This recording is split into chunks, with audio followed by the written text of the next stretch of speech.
أعوذ بالله من الشيطان الرجيم. بسم الله الرحمن الرحيم. وإذا بدلنا آية مكان آيات والله أعلم بما ينزل قالوا إنما أنت مفتر بل أكثرهم لا يعلمون. قل نزله روح القدس من ربك بالحق ليثبت الذين آمنوا وهدى وبشرى للمسلمين. وَلَقَدْ نَعْلَمُ أَنَّهُمْ يَقُولُونَ إِنَّمَا يُعَلِّمُهُ بَشَرٌ لِسَانُ الَّذِي يُلْحِدُونَ إِلَيْهِ أَعْجَمِيٌّ وَهَذَا لِسَانٌ عَرَبِيٌّ مُبِينٌ. إِنَّ الَّذِينَ لَا يُؤْمِنُونَ بِآيَاتِ اللَّهِ لَا يَهْدِيهِمُ اللَّهُ وَلَهُمْ عَذَابٌ أَلِيمٌ. إنما يفتري الكذب الذين لا يؤمنون بآيات الله وأولئك هم الكاذبون. من كفر بالله من بعد إيمانه إلا من أكره وقلبه مطمئن بالإيمان ولكن من شرح بالكفر صدرا فعليهم غضب من الله وَلَهُمْ عَذَابٌ عَظِيمٌ. صدق اللہ العظیم. پناہ چاہتا ہوں میں اللہ کی شیطان مردود سے. شروع کرتا ہوں اللہ کے نام سے جو بڑا مہربان نہایت رحم کرنے والا ہے. یہ 14ویں پارے کی 20ویں رکوع ہے. سورہ نحل کی 14ویں رکوع ہے. سورہ نحل کی 10 آیتیں میں نے آپ کے سامنے تلاوت کی. ان آیتوں میں اللہ تبارک و تعالی نے قرآن کریم کا نزول جبرائیل امین کے ذریعے قرآن کے نازل ہونے کا تذکرہ، قرآن کی آیتوں کی منسوخ ہونے کا تذکرہ، عربی اور عجمی ہونے پر تان و تشنی کا تذکرہ اللہ تبارک و تعالی نے ان آیتوں میں بیان فرمایا ہے. اوپر کی آیتوں میں اللہ تبارک و تعالی نے فَإِذَا قَرَأْتَ الْقُرْآنَ فَاسْتَعِذْ بِاللَّهِ مِنَ الشَّيْطَانِ الرَّجِيمِ بیان فرمایا تو ارشاد فرمایا جب بھی قرآن کریم پڑھنے کا تم قصد و ارادہ کرو تو تعوذ اور تسمیہ پڑھ لیا کرو. یہ اللہ تبارک و تعالی نے ان آیتوں میں بیان فرمایا. اسی کو اللہ تبارک و تعالی اس جگہ بیان فرماتے ہیں وَإِذَا بَدَّلْنَا آیَةً مکان آیتن. اللہ جب بہتر سمجھتا ہے، اللہ جب کسی آیت کو، کسی حکم کو، کسی فیصلے کو اللہ تبارک و تعالیٰ قرآن کریم میں تبدیل کر دیتا ہے، بدل دیتا ہے، یہ اللہ کا فیصلہ ہے. اللہ اس کو بہتر جانتا ہے. واللہ عالم بما ينزل. اللہ جانتا ہے جو اللہ نازل کر رہا ہے. یعنی آیتوں کا تبدیل ہونا، آیتوں کا منسوخ ہونا، حکم کا بدل جانا، یہ اللہ کی مصلحت ہے. لوگوں نے سوال کیا کہ ایسا کیوں؟ کیا اللہ تبارک و تعالیٰ کو نعوذ باللہ اس کا علم نہیں تھا کہ کیا ہونا ہے جو بدل دیا گیا؟ مشرکین یہود اور نصارہ انہوں نے یہی سوال کیا کہ اللہ نے کیوں بدل دیا، حالانکہ یہ مصلحت اللہ جانتا ہے، حکمت اللہ جانتا ہے. اور اس کی سیدھی سی مثال میں آپ کو سمجھانے کے لیے بتاؤں. ہم اپنے علاج و معالجے کے پاس ڈاکٹر کے پاس جاتے ہیں. ڈاکٹر ہماری نبض دیکھ کر کے، ہمارے احوال دیکھ کر کے، ہمارے حالات دیکھ کر کے دوا تجویز کرتا ہے. اور جب ہم دوبارہ اس کے پاس جاتے ہیں تو حالات نبض دیکھ کر کے دوبارہ دوا دیتا ہے. یعنی وہی دوا نہیں رکھتا. تو اس کو بہتر معلوم ہے. اب اگر ڈاکٹر پہلے بتا دیتا کہ پہلے تمہیں یہ گولی کھانا ہے، یہ دوا لینا ہے، یہ انجیکشن لینا ہے، اس سے تم کو ایسا ہوگا، اس کے بعد تم یہ کرنا، اس کے بعد تم کو ایسا ہوگا. ڈاکٹر جانتا ہے، لیکن ڈاکٹر ہمیں نہیں بتاتا. وہ اس کی مصلحت ہے، وہ اس کی حکمت ہے کہ وہ نہیں بتاتا. اللہ تبارک و تعالیٰ کسی حکم کو صادر کرتے، کسی حکم کو بیان کرتے ہیں. کوئی آیت قرآن کریم کی اللہ نے بیان کی، اب اس حکم کو منسوخ کر دیا، اب اس کی جگہ کوئی دوسرا حکم آیا، تو یہ کہتے ہیں کہ اللہ کو اس کا علم نہیں تھا کہ ایسا ہونا ہے. اس لیے اللہ تبارک و تعالیٰ نے اس جگہ بیان فرمایا وَإِذَا بَدَّلْنَا آیَةً مَكَانَ آیَةٍ جب اللہ تبارک و تعالیٰ کسی آیت کو کسی دوسری آیت سے بدل دیتا ہے، واللہ عالم بما ینزل، تو اللہ بہتر جانتا ہے جو اللہ نے نازل کیا.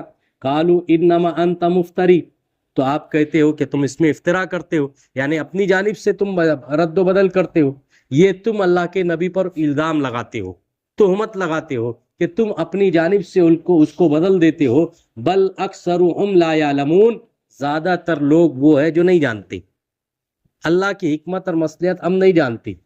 وہ اللہ کے نبی صلی اللہ علیہ وسلم پر تہمت اور الزام لگاتے ہیں. اس تہمت اور الزام لگانے کو اللہ تبارک و تعالیٰ بیان فرماتا ہے بل اکثرهم لا یعلمون، زیادہ تر لوگ وہ ہے جو نہیں جانتے. حکمت کیا ہے، مصلحت کیا ہے، اللہ بہتر جانتا ہے، تم نہیں جانتے. کل نزلہ روح القدس، آپ کہہ دیجئے کہ اس کو جو نازل کیا ہے روح القدس کے ذریعے، یعنی جبرائیل امین کے ذریعے تمہارے پاس لایا گیا ہے. من ربک، تیرے رب کی جانب سے، بالحق، بالکل سچی بات ہے. لیثبت الذین آمنوا، ثابت کر سکے ان لوگوں کے لیے جو ایمان لائے. یعنی جو لوگ ایمان لاتے ہیں اور نبی برحق کو مانتے ہیں، وہ اس کی تصدیق کرتے ہیں کہ جو آیتیں نازل ہوئی، جو قرآن نازل ہوا، یہ ہمارے لیے ہدی و بشریٰ للمسلمین، ہدایت ہے اور خوشخبری ہے مسلمانوں کے لیے. یعنی اس میں جو احکامات، جو مسائل جو دیے گئے ہیں، وہ ہمارے لیے ہدایت کا ذریعہ اور سبب ہے، اور کامیابی، کامرانی اور خوشخبری کا ذریعہ ہے کہ ہم جنت میں ہم کو نعمتیں ملے گی، آخرت میں اللہ تبارک و تعالیٰ یہ دے گا، یہ اس کے لیے. یہ اللہ تبارک و تعالیٰ نے بیان فرمایا. ان لوگوں نے الزام لگایا اللہ کے نبی صلی اللہ علیہ وسلم پر. روم کا ایک باشندہ تھا لوہار، جس کا نام قیام یا امیس تھا. یہ توریت اور انجیل کا جاننے والا تھا. اللہ کے نبی صلی اللہ علیہ وسلم جب قرآن کریم کی آیت پڑھتے تو یہ بڑے غور سے سنتا، بہت غور اور فکر کے ساتھ سنتا. اور بسا اوقات ایسا بھی ہوتا کہ اللہ کے نبی صلی اللہ علیہ وسلم اس کے اس لگن کی وجہ سے اس کے پاس پہنچ کر کے قرآن پڑھتے. وہ سنتا، اور سننے کے بعد وہ اپنی زبان میں، یعنی سریانی اور عبرانی زبان میں، چونکہ وہ توریت انجیل کا جاننے والا تھا، اس لیے وہ پڑھ کر کے بتاتا بھی تھا اور سمجھاتا بھی تھا. وہ کیا سمجھاتا، لیکن اللہ کے نبی نے جو پڑھا تھا وہ اس کو پڑھتا اور بتاتا. تو یہ لوگ کہتے کہ اللہ کے نبی تو اس اجمی سے سن کر کے آتے ہیں، کیونکہ اللہ کے نبی صلی اللہ علیہ وسلم پڑھے لکھے تو تھے نہیں. اللہ تبارک و تعالیٰ کا معجزہ ہے، اور اللہ کے اس معجزے کو اللہ تبارک و تعالیٰ نے ایک جگہ بیان فرمایا وَلَقَدْ نَعْلَمُ أَنَّهُمْ يَقُولُونَ إِنَّمَا يُعَلِّمُهُ بَشَرٌ، تم یہ کہتے ہو کہ وہ ان کو نہیں سیکھا انہوں نے کسی انسان سے. لسان الذی یلحدون بہ یلحدون الیہ اعجمی، اور یہ اجمی کی زبان ہے، یعنی یہ جو زبان بول رہی ہے اجمی ہے. وَهَذَا لِسَانٌ عَرَبِيٌّ، حالانکہ تم تو عربی زبان کے ماہر ہو، یعنی اہل عرب تو جانتے ہیں عربی کیا ہے، اور عربی کے محاورات کو بھی جانتے ہیں. اور اللہ تبارک و تعالیٰ نے اس عربی زبان کے لیے کہا فَاتُوا بِسُورَةٍ مِّن مِّثْلِهِ، اس جیسی کوئی صورت لے آؤ. یہ سب اللہ تبارک و تعالیٰ نے بیان فرمایا. تو یہ کہتے کہ تم یہ کیسے کہتے ہو کہ کسی سے سن کر کے اپنی جانب سے افتراء کے ذریعے اپنی بتائی ہوئی بات ہے. یہ تو من جانب اللہ ہے. اللہ تبارک و تعالیٰ نے اس کو روح الامین کے ذریعے، جبرائیل امین کے ذریعے اللہ کے نبی صلی اللہ علیہ وسلم کے قلب اطہر پر نازل فرمایا، اور اس سے اللہ کے نبی صلی اللہ علیہ وسلم نے سنایا. تم کیسے کہتے ہو کہ کسی ملحد اور کسی کافر اور کسی اجمی کی وجہ سے یہ ہاذا لسان عربی، جبکہ قرآن کریم تو عربی زبان میں ہے، اور بہت صاف اور واضح عربی زبان میں ہے، اس میں کوئی دو رائے نہیں، یعنی بالکل صاف و شفاف زبان ہے. ان الذین لا یؤمنون بآیات اللہ، وہ لوگ جو ایمان نہیں لاتے اللہ تبارک و تعالیٰ کی آیتوں پر. لا یہدیہم اللہ، اللہ ایسے لوگوں کو ہدایت نہیں دیتا. وَلَهُمْ عَذَابٌ عَلِيمٌ، اور ایسے لوگ دردناک عذاب میں مبتلا ہوں گے. اس لیے اللہ تبارک و تعالیٰ سے ہر وقت ہدایت کی دعا مانگنا چاہیے، ہر موقع پر اللہ سے ہدایت کی توفیق مانگنی چاہیے. یہ اللہ تبارک و تعالیٰ نے بیان فرمایا ان الذین لا یؤمنون بآیات اللہ، جو اللہ کی آیتوں پر ایمان نہیں لاتے. لا یہدیہم اللہ، اللہ ایسے لوگوں کو سیدھا راستہ نہیں دیتا. میں پہلے بھی کہہ چکا ہوں، دل میں تڑپ چاہیے، لگن چاہیے، فکر چاہیے، تب اللہ تبارک و تعالیٰ کوئی چیز دیتا ہے. بے طلبوں کو اللہ کچھ نہیں دیتا. اس لیے ہدایت ان کو ملتی ہے جو چاہتے ہیں. بغیر چاہے کسی کو ہدایت نہیں ملتی. اللہ کے نبی چاہتے تھے سب کو ہدایت مل جائے. اللہ نے بیان فرمایا انک لا تہدی من احببت، اے نبی تم جس کو چاہو ہدایت نہیں مل سکتی. ہدایت اللہ رب العزت کے قبضے قدرت میں ہے. اللہ جس کو چاہتا ہے ہدایت دیتا ہے. وَلَهُمْ عَذَابٌ عَلِيمٌ، اور ایسے لوگوں کے لیے دردناک عذاب ہے. انما یفتری الکذب الذین لا یؤمنون بآیات اللہ، اور وہ لوگ جو اللہ پر جھوٹا الزام لگاتے ہیں، جھٹلاتے ہیں اللہ کی آیتوں کا، منکر ہے اللہ کی آیتوں کی. لا یؤمنون بآیات اللہ، اور اللہ کی آیتوں پر ایمان بھی نہیں لاتے. وَأُولَئِکَ هُمُ الْکاذبُونَ، اور اس کا انکار کرنے والے ہیں. یعنی قرآن کریم کا انکار، قرآن کے احکامات کا انکار اور اس کے منہیات کا انکار، یعنی ان تمام چیزوں کا جو اللہ اور اس کے رسول نے بتلایا اس پر ایمان بھی نہیں لاتے، اور اپنی جانب سے جھوٹ اور تہمت اور الزام لگا کر کے باتیں کرتے ہیں اور اللہ کی آیت پر ایمان بھی نہیں رکھتے. یہ لوگ جھوٹے ہیں. اللہ تبارک و تعالیٰ نے بیان فرمایا یہ لوگ جھوٹے ہیں. اب آگے اللہ بیان فرما رہا ہے جب یہ جھوٹے ہیں اور ایسے جھوٹے لوگ جب کسی کو پریشان کرتے ہیں، کسی کو اذیت اور تکلیف میں مبتلا کرتے ہیں، تو ان لوگوں کے لیے کیا حکم ہے؟ اللہ نے بیان فرمایا من کفر باللہ من بعد ایمانہ، اور جو کوئی ایمان کے بعد کفر اختیار کر لے. اللہ بیان فرماتا ہے من کفر باللہ من بعد ایمانہ الا من اکریہ، مگر ناپسندیدگی کے ساتھ. اکریہ کے معنی یہ ہے کہ انسان نہیں چاہتا ہے مرتد ہونا، انسان نہیں چاہتا ہے اپنی زبان سے کفریہ جملے کا اظہار کرنا، لیکن حالات ایسے بن چکے ہیں، ماحول ایسا ہے کہ اگر ایسا نہیں کیا جائے گا تو جان کا مال کا نقصان ہوگا، خطرہ ہوگا. اگر وہ اپنی زبان سے کوئی ایسا جملہ کہہ دیتا ہے تو اللہ تبارک و تعالیٰ نے اس سے درگزر کیا ہے، اس سے درگزر کیا. جیسے حضرت عمار، حضرت یاسر، حضرت سمیہ، حضرت خباب، ان سب کی مثالیں ہیں کہ ان لوگوں کو بہت اذیت دی گئی. ان لوگوں نے انکار کر دیا کہ ہم اللہ کے انکار کرنے تھے، نہیں مانیں گے ہم تمہاری بات، اللہ کو انکار نہیں کریں گے. ان لوگوں نے حضرت عمار کو شہید کر دیا. حضرت سمیہ کے پیروں میں رسیاں باندھ کر کے 2 اونٹوں پر باندھ کر کے دونوں اونٹوں کو الگ الگ دوڑا دیا. آپ بیچ میں سے 2 ٹکڑا ہو گئی. یہ شہادت تھی. اب اگر ایسا کبھی کچھ ہو جائے، جیسے ابھی ہمارے ملکوں میں ہے موب لانچنگ ہو رہی ہے، جبری 10-15 لوگ 20 لوگ مل کر کے پکڑ لیتے ہیں، پکڑ کر کے مارتے پیٹتے ہیں اور رام کا نعرہ لگانے کی بات کرتے ہیں. اب انسان کو اگر ایسا لگے کہ میں مر جاؤں گا یا یہ لوگ مجھے پیٹ ڈالیں گے، ادمرا کر دیں گے، جان بچانے کے لیے اگر وہ زبان سے کہے، دل سے نہ، اگر وہ زبان سے کہے تو اس پر کوئی گناہ نہیں ہے. ہوا ایسا ہی ایک صحابی رسول سے، انہوں نے جبر کیا. صحابی رسول نے کراہت کے ساتھ ان کے قول کے کہنے پر انہوں نے کہہ دیا، دل میں نادم تھے.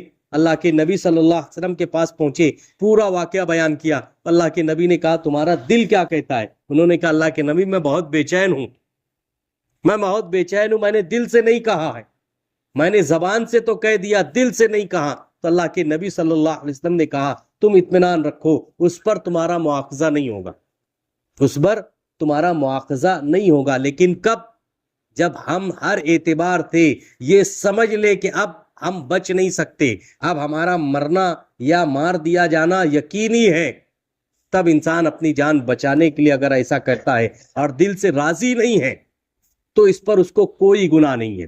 قلبہ مطمئن بالایمان، کہنے کے بعد اس کا دل مطمئن ہو ایمان سے.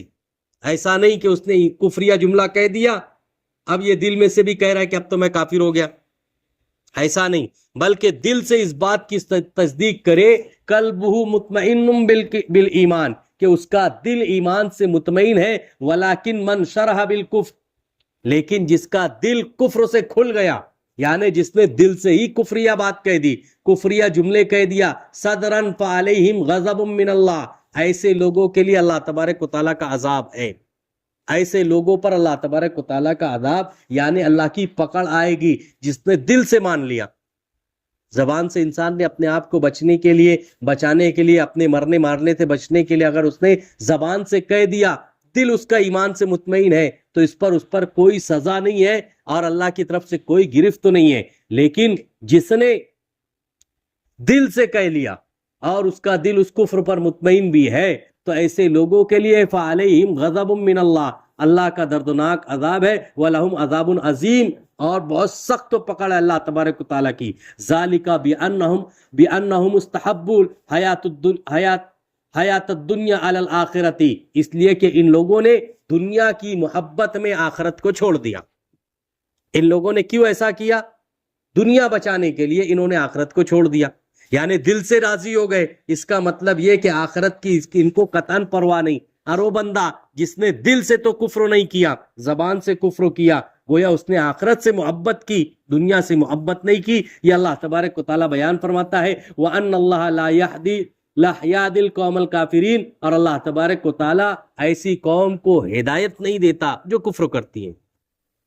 نافرمانوں کو اللہ ہدایت نہیں دیتا، ہدایت تو طلبگاروں کو ملتی ہے، اور جو ہدایت طلب کرتا ہے اللہ اس کو ہدایت دیتا ہے۔ اللہ بیان فرماتا ہے اولئک الذین طبع اللہ علی قلوبہم وسمعہم وابصارہم، ان لوگوں کے دلوں پر مہر لگ جاتی ہے، یعنی جو لوگ دنیا کی چاہت میں، جو لوگ آخرت کو چھوڑ کر کے بس دنیا ہی کے لیے زندگی گزارتے ہیں اور کفر اور شرک کو اختیار کر لیتے ہیں، ایسے لوگوں کے لیے اللہ نے بیان فرمایا اولئک الذین طبع اللہ ان کے دلوں پر مہر لگا دیتا ہے۔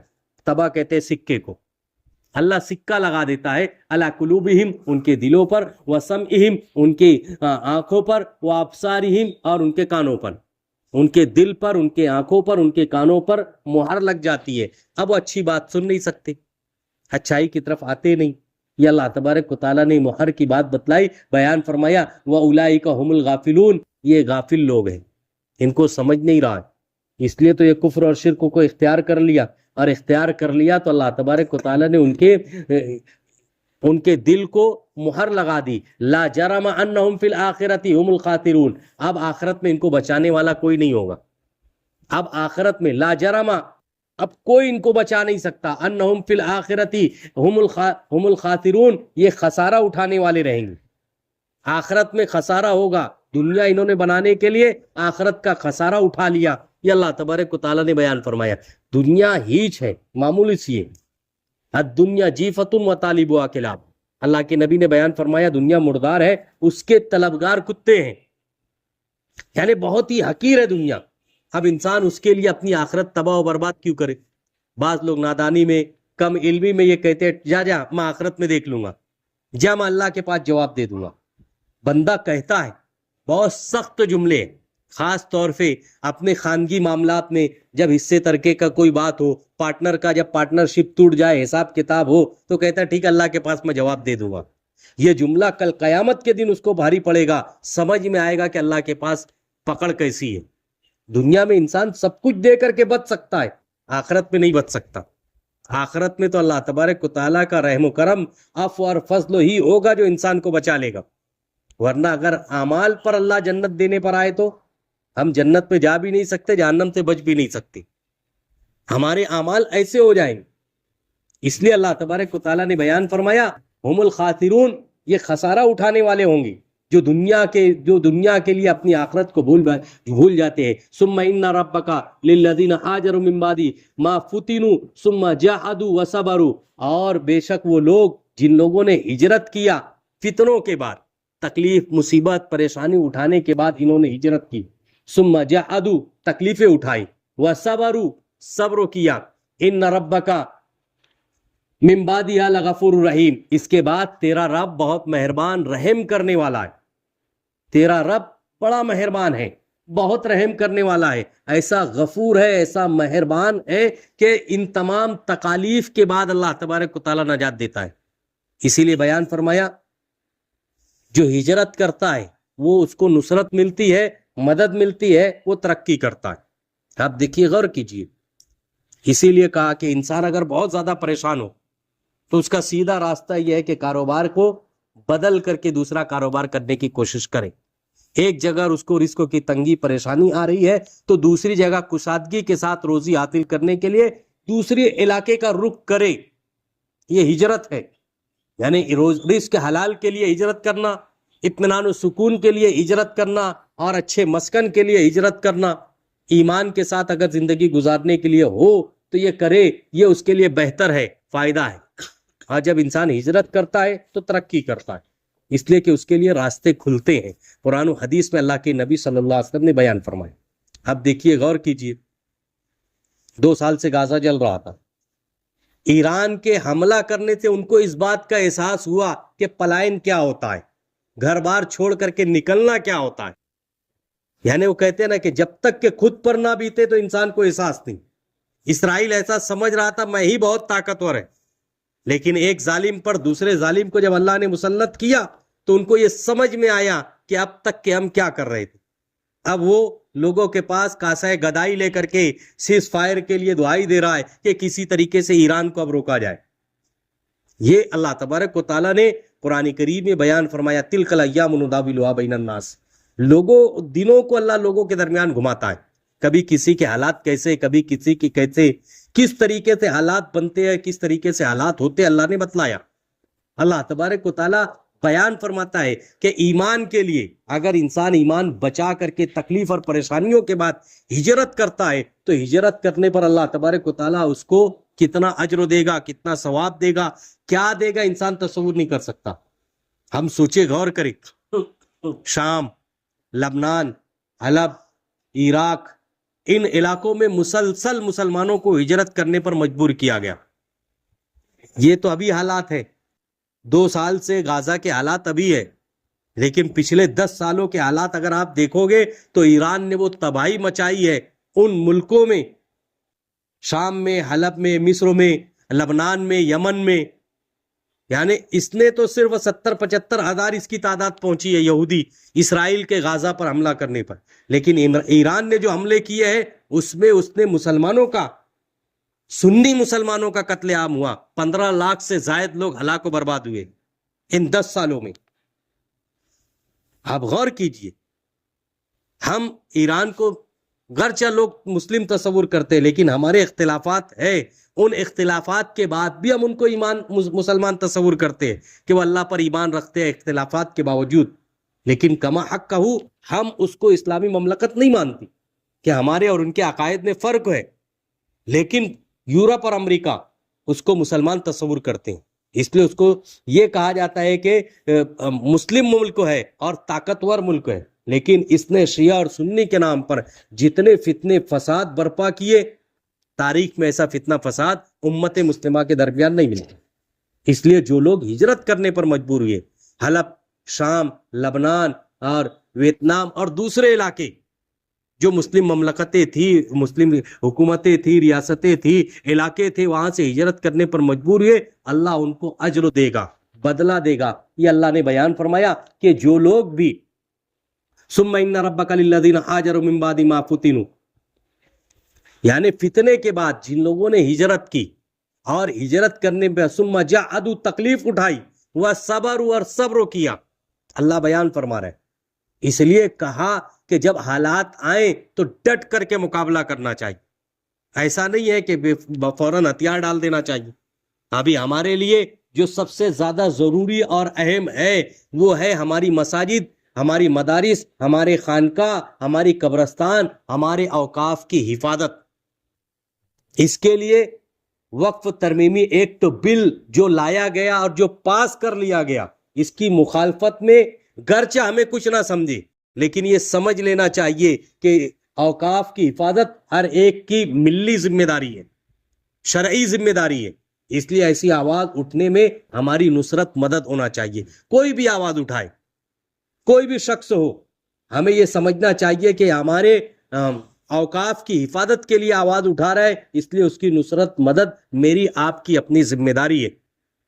مسلم پرسنل لا بورڈ نے یہ کہا ہے کہ ہم اس تحریک کو آگے تک لے کر کے جائیں گے، اور جب تک کہ یہ قانون واپس نہیں ہوگا ہم پیچھے ہٹنے والے نہیں۔ اس کے لیے جو بھی قربانی دینا پڑے وہ قربانی دیں گے۔ یہ پہلا فیز ہے، یہ پہلا راؤنڈ ہے اس کا، کہ احتجاج کی شکل میں ابھی صرف احتجاجی بات ہو رہی ہے، پروگرام ہو رہے ہیں، جلوس اور جلسے ہو رہے ہیں، اور لوگوں کو بتایا جا رہا ہے کہ وقف ہے کیا۔ جن لوگوں نے وقف کیا یا جن لوگوں کے پاس اوقاف ہے وہ ان اوقاف کی حفاظت کے لیے اس کے کاغذات، اس کے ڈاکومنٹس اور عمارتیں ہیں تو اس کا اپڈیٹ اور ان تمام چیزوں کو اپنے پاس محفوظ رکھ کر کے حکومت سے ڈٹ کر کے مقابلہ کرے، یہ ہماری اپنی ذمہ داری ہے، ورنہ ہم کو ہجرت کرنے پر، ملک چھوڑنے پر مجبور کیا جائے گا۔ دھیرے دھیرے ہمارا عرصہ حیات تنگ کیا جا رہا ہے، دھیرے دھیرے۔ اللہ اسی کو بیان فرما رہا ہے، ثم ان ربک للذین ہاجروا من بعد ما فتنوا، یعنی وہ لوگ جو بے شک تیرا رب ان لوگوں کے لیے جو ہجرت کرتے ہیں فتنے کے بعد، ثم جاہدوا تکلیف اٹھاتے ہیں، وصبروا اور صبر کرتے ہیں، ان ربک من بعدہا، اور اس کے بعد تیرا رب ان کو دیتا ہے لغفور الرحیم، وہ معاف کرنے والا، رحم کرنے والا ہے۔ یعنی اللہ تبارک و تعالیٰ ان کو نوازتا ہے، درگزر کرنے والا ہے، معاف کرنے والا ہے۔ ہجرت کرنے والے کو اللہ تبارک و تعالیٰ دیتا ہے اور اس کو نوازتا ہے، اس کا تذکرہ آگے کی آیتوں میں ہے جو انشاءاللہ آئندہ ہفتہ ہوگا۔ اللہ تبارک و تعالیٰ ان آیتوں کو سمجھنے کی توفیق عطا فرمائے، ان آیتوں کے احکامات پر عمل کرنے کی توفیق نصیب فرمائے، ان آیتوں کے منیات سے بچنے کی توفیق عطا فرمائے۔ وآخر دعوانا ان الحمدللہ رب العالمین۔ صدق اللہ۔